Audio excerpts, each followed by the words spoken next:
Sir,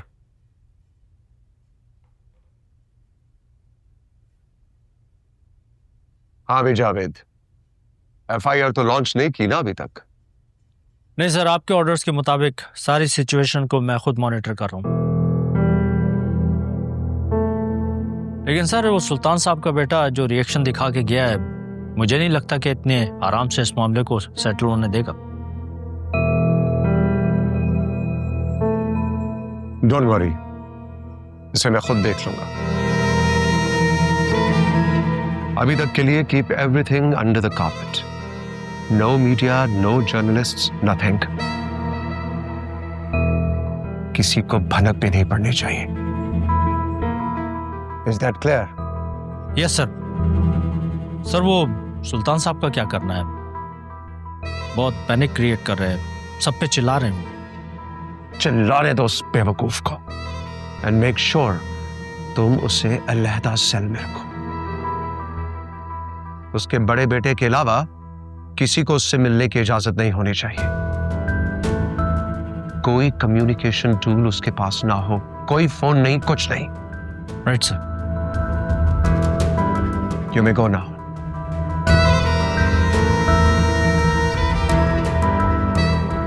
पागल हो गया वो, दिमाग खराब हो गया उसका। मुझे भाई नहीं सियासतदान समझकर ट्रीट कर रहा है। उसे कहो कि मुझे निकाले बाहर, वरना मैं ईंट से ईंट बचा दूंगा। हद हो गई है। मेरा मोबाइल भी मुझसे ले लिया।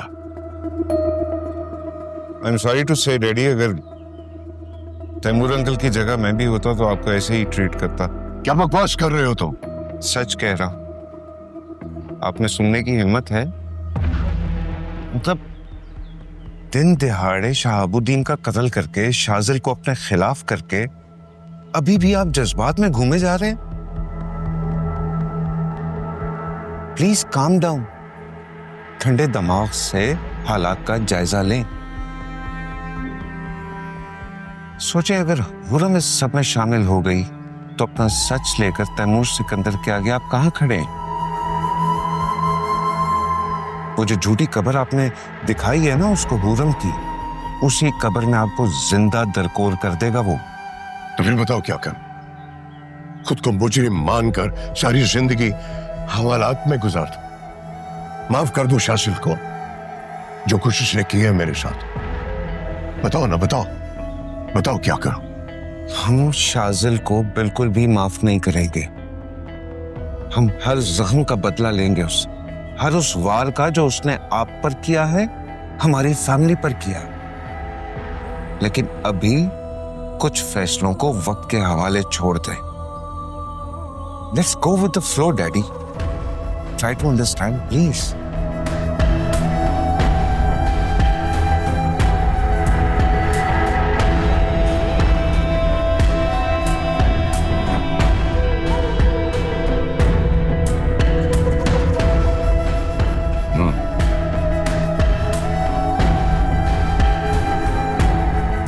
ठीक कह रहे हो अजय, ठीक कह रहे हो। तैमूर से जाके कहो के मैं उसे मिलना चाहता हूं। डन है। और ये कुछ खाने पीने की चीजें मैं आपके लिए लेकर आया था। It's okay. और ये सिगार के पैकेट्स भी हैं, आपको तकलीफ नहीं। मैं बात करूंगा तैमूर अंकल से। ओके, ख्याल रखें।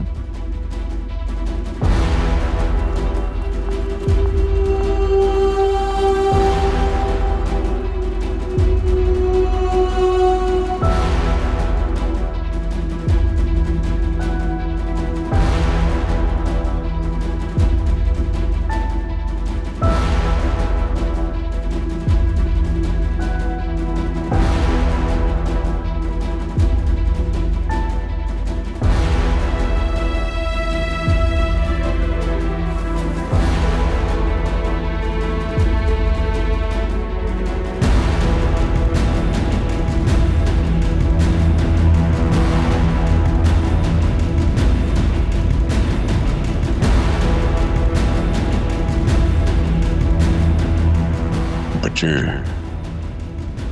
विचार कर भी तुमसे नफरत नहीं कर पा रहा। जो कुछ तुमने किया है उसे मरकर भी नहीं भुला सकता।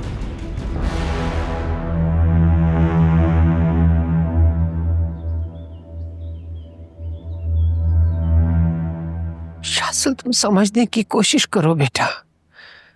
सुल्तान अहमद को रेस्ट करवा कर तुम हुर्रम और अपने लिए मजीद मुश्किलें खड़ी कर रहे हो। लेकिन अम्मी ये कैसी बातें कर रही हैं? क्या आप नहीं चाहती शाह अंकल के कातिल को सजा मिले?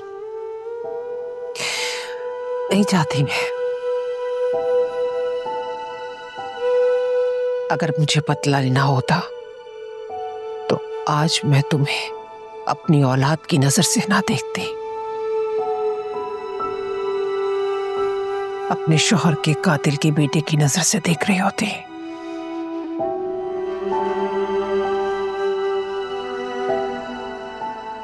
बेटा, शाह तुम्हें और हुर्रम को जोड़ना चाहते थे, एक साथ मिलाना चाहते थे जिसमें उनकी जान चली गई।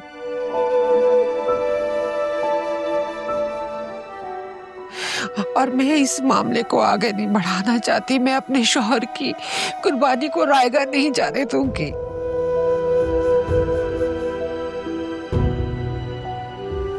और बेटा, अब हुर्रम का तुम्हारे सिवा इस दुनिया में कोई नहीं है। हुर्रम को अगर सच्चाई का पता चल गया ना, वो अपनी मोहब्बत के रास्ते में नफरतों के इतने कांटे बिछा देगी जिसमें सिवाय तकलीफों और पछतावों के अलावा कुछ नहीं बचेगा।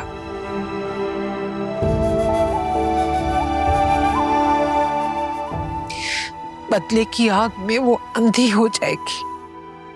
लेकिन ये नामुमकिन है।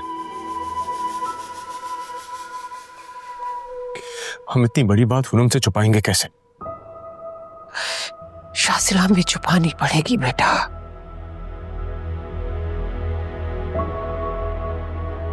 इस मामले को कोई और रंग देकर आगे बढ़ना होगा हमें।